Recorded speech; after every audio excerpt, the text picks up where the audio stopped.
பெண்நிலை வாத கட்டுக்கதைகள் 3. இதன் ஆசிரியர் ஸ்ரீநிதி நாம் ஜோஷி. இதை தமிழில் மொழிபெயர்த்தவர் அம்பை. ராட்சசி.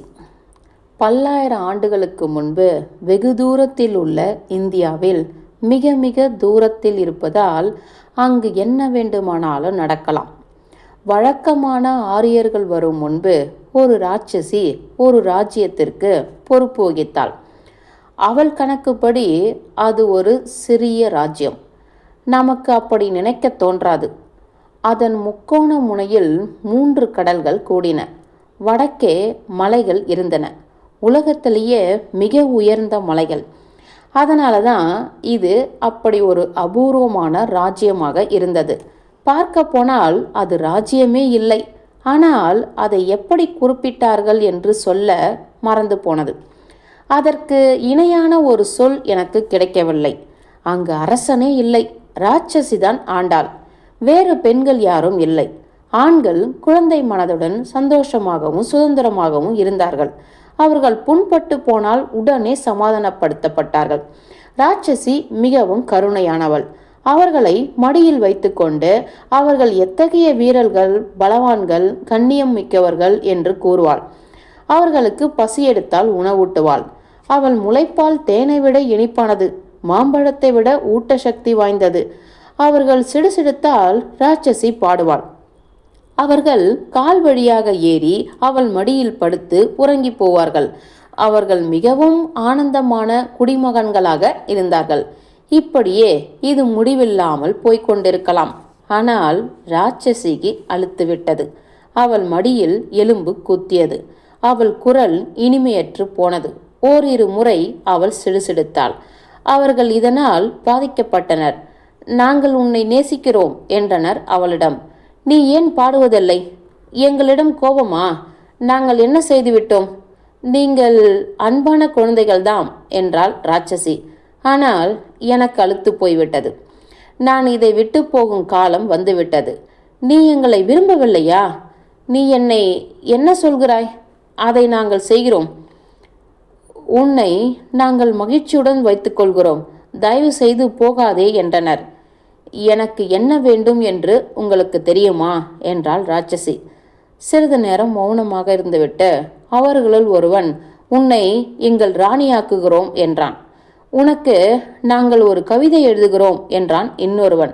சக்கரவட்டம் அடித்தபடி ஒருவன், உனக்காக நாங்கள் சிப்பிகளும் முத்துகளும் கூழாங்கற்களும் கூடிய பரிசுகள் தருவோம் என்றான். இல்லை என்றாள் ராட்சசி. இல்லை. பிறகு அவர்களை பின்னே விட்டுவிட்டு மலைகளை கடந்து சென்றாள். பூனையும் மணியும். பூனைக்கு யார் மணி கட்டுவது?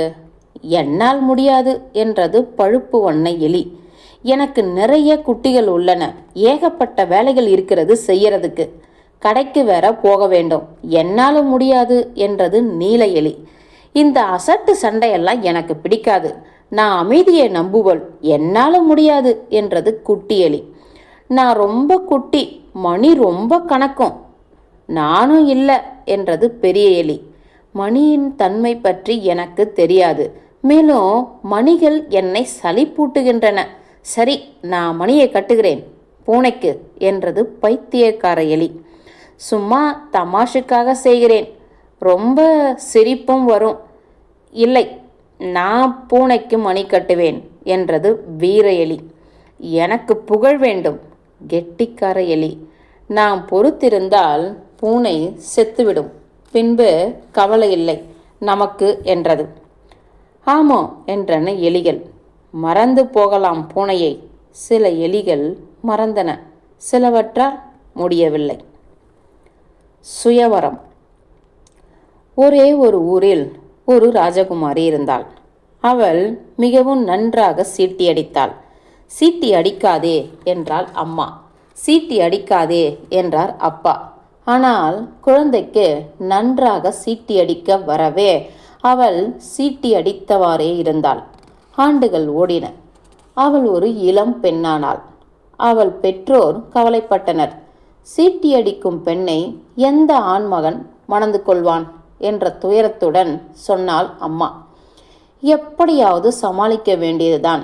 சீட்டியடிப்பதில் அவளை தோற்கடிப்பவனுக்கு பாதி ராஜ்யமும் ராஜகுமாரியும் தருவதாக சொல்கிறேன் என்றார் தந்தை. அரசரின் அறிவிப்பு தண்டோரா போடப்பட்டது. சீட்டியடிக்கும் இளைஞர்கள் அரண்மனையில் குவிந்துவிட்டனர். ஒரே கூச்சலாக இருந்தது. பலர் தாங்க முடியாமல் சீட்டியடித்தனர். சிலர் நன்றாக சீட்டியடித்தனர்.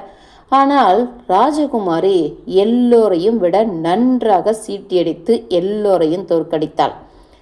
அரசர் உற்சாகம் குன்றி போனார். ராஜகுமாரியோ அவரிடம், பரவாயில்லையப்பா, நான் இப்பொழுது ஒரு பரீட்சை வைக்கிறேன், அதனால் ஏதாவது நடக்கிறதா என்று பார்ப்போம் என்றாள்.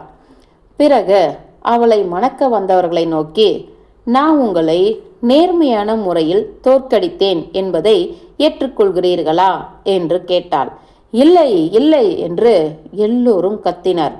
இது ஏதோ மந்திரம், மாயம் அல்லது சூழ்ச்சி என்றனர். ஒரே ஒருவன் மட்டும், ஆமாம், நேர்மையான முறையில்தான் நான் தோற்கடிக்கப்பட்டேன் என்றான். ராஜகுமாரி புன்னகைத்தாள். அவள் தந்தையை நோக்கி திரும்பி அந்த இளைஞனை சுட்டி காட்டினாள். அவனுக்கு சம்மதமானால் நான் அவனை மணக்கிறேன் என்றாள். முற்றும்.